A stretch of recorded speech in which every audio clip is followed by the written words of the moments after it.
Hello বন্ধুরা, আমি স্বর্ণালী। আমি আবার এসে গেছি তোমাদের কাছে নতুন ব্লগ নিয়ে। এই স্বর্ণালীর সংসারে কেমন আছো তোমরা? আমি এমনি ভালো আছি, তবে আজকে সকাল থেকে মনে হচ্ছে প্রেশারটা আবার বেড়েছে। প্রেশারের ওষুধ আমি রেগুলারই খাই, হাই প্রেশারের ওষুধ, তবুও মনে হচ্ছে বেড়েছে, পারলে বুঝতে পারি। ওই জন্য শরীরটা বেশ দুর্বলও লাগছে, মাথা এগুলো সব ভার হয়ে আছে। রোদের তাপটা প্রচুর, তো রোদে আমাকে নামতেই হবে কাজ বাজ করতে, উঠোনে নামতে হবে, বাইরে ফুল তুলতে যেতে হয় রোদে, মানে উঠোনেও তো রোদ, ওখানেও ফুল তুলতে যেতে হয়। তো যাই হোক, শরীর খারাপ নিয়েও করতে হয়। ছেলে কিছুটা হেল্প করে দেয়, ও বলছে ওর মাথাটা ভার হয়ে আছে, কোথায় ওরও প্রেশার বেড়েছে নাকি কে জানি না। তো যাই হোক, কেমন আছো তোমরা অবশ্যই জানিও। আমি চান পান না করে, আমি অন্য সময় চান না করে আমি মানে ভিডিওটা করি, কিন্তু আজকে চান টান না করলে খুব কষ্ট হচ্ছিল। মাথাটা একটু ঠান্ডা জল দিতে একটু আরাম বোধ করছি, আবার শুকিয়ে গেলে দেখে সেই হয়ে যাবে, কিন্তু যন্ত্রণাটা এখনও আছে, খুব কষ্ট হচ্ছে। চোখ দুটো যেন বন্ধ হয়ে যাচ্ছে, প্রচণ্ড দুর্বল লাগছে। তো যাই হোক, আজকে জন্য চান করেই বসেছি। গরমের তাপ তো আছেই, বুঝতেই পারছো তোমরা। যারা বাইরে কাজ করো তারা তো বেশি করেই বুঝতে পারো যে কি পরিমাণের তাপ আর কি পরিমাণে তোমাদের কষ্ট হচ্ছে বা অন্য কার হচ্ছে। আর আমরা বাড়িতে থেকেও যদি আমাদের এই অবস্থা হয়, যারা বাইরে কাজে থাকেন তাদের না জানি কত কষ্ট হয়।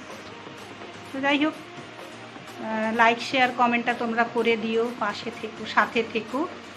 তোমাদেরকে তো অবশ্যই আমি চাই পাশে থাকার জন্য, আর বেশি বেশি ভরে ভরে আমাকে আশীর্বাদ ভালোবাসা দিও। আর যারা এখনও আমার চ্যানেলটা সাবস্ক্রাইব করে উঠতে পারোনি, তারা প্লিজ সাবস্ক্রাইবটা করে নিও, আমার ভিডিওটা দেখো, দেখে বলো যে কোথায় কি খামতি রয়ে যাচ্ছে, বা কোনটা যাই হোক তোমাদের ভালো লাগছে না, বা এটা করলে ভালো হতো, অবশ্যই আমাকে জানিও। আমি তো নতুন, আমি সত্যি বিশেষ কিছুই জানি না। তো যাই হোক, আমার ছেলের বন্ধু ও খুব সাহায্য করে, ও অনেকটাই সাহায্য করে, ওর জন্যই আমি ভিডিও করা শুরু করেছি। ও আমাকে অনেক দিন ধরেই বলছে, অনেকেই বলেছে, কিন্তু ও আমাকে হেল্প করে, প্রচুর প্রচুর হেল্প করে। শান্তনু শান্তনু সামন্ত, ডাকনাম সন্তু। তো এখন লখনৌতে আছে, ওখান থেকেও আমাকে হেল্প করে।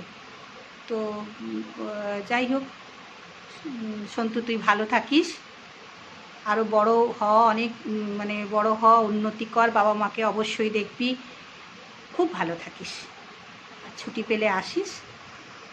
আর যাই হোক, তো অনেক হেল্প করে আমাকে, ওর জন্যই আমি অনেকটা এগিয়েছি।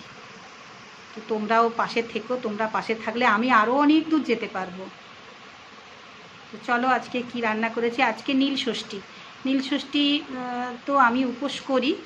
আমার যখন আমার ছেলে যখন জন্মায়নি, আমি প্রেগনেন্ট ছিলাম, সেই সময় থেকে আমাদের বাড়িতে সমস্ত ষষ্ঠীগুলো করতে হয় মায়েদেরকে, মানে গর্ভাবস্থা থেকেই করতে হয়। তো আমি সেগুলো করতাম সেই সময় থেকে।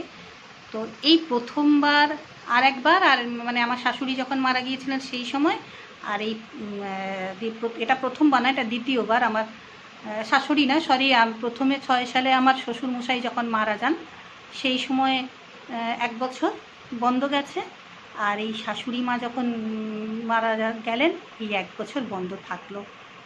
যাই হোক, পরের বছর আমি চেষ্টা করব আবার করার। জানি না শরীর কেমন থাকবে, আদৌ আমি বেঁচে থাকবো না সেটাও ঈশ্বরের ওপর নির্ভর করে।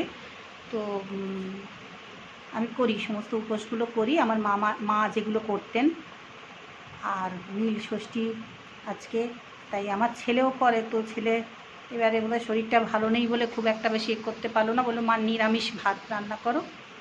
তাই জন্য আজকে শুধুই নিরামিষ করেছি।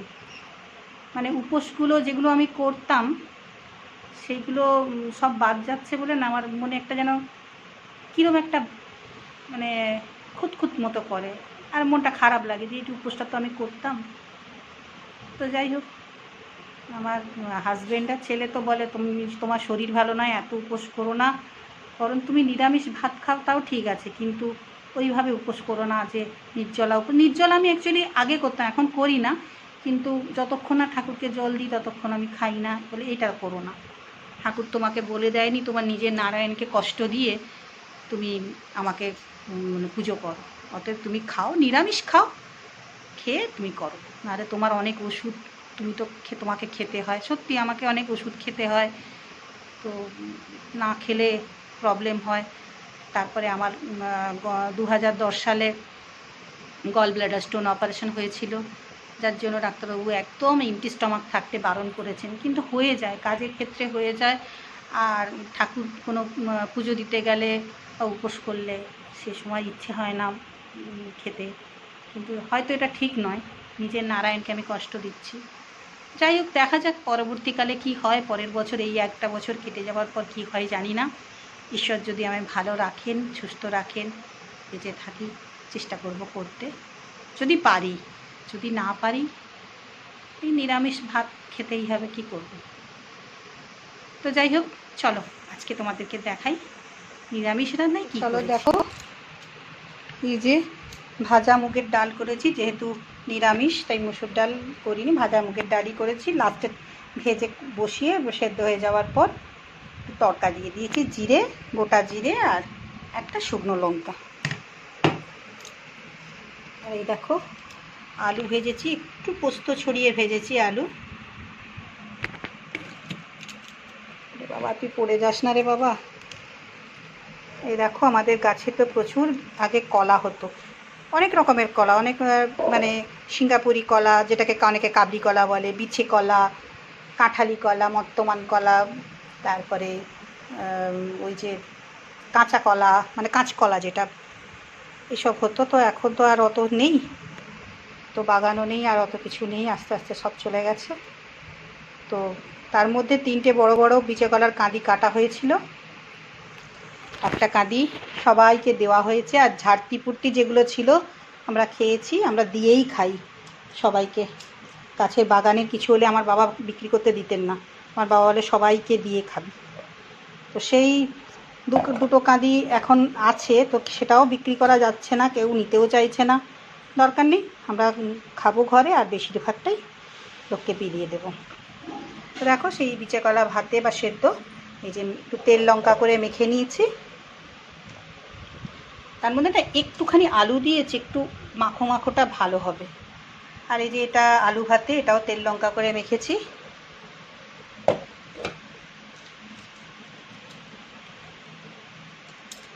আর এই আলু সেদ্ধটা এটা রাতে মাখবো, এটা এখন মাখিনি, নষ্ট হয়ে যাবে বলে।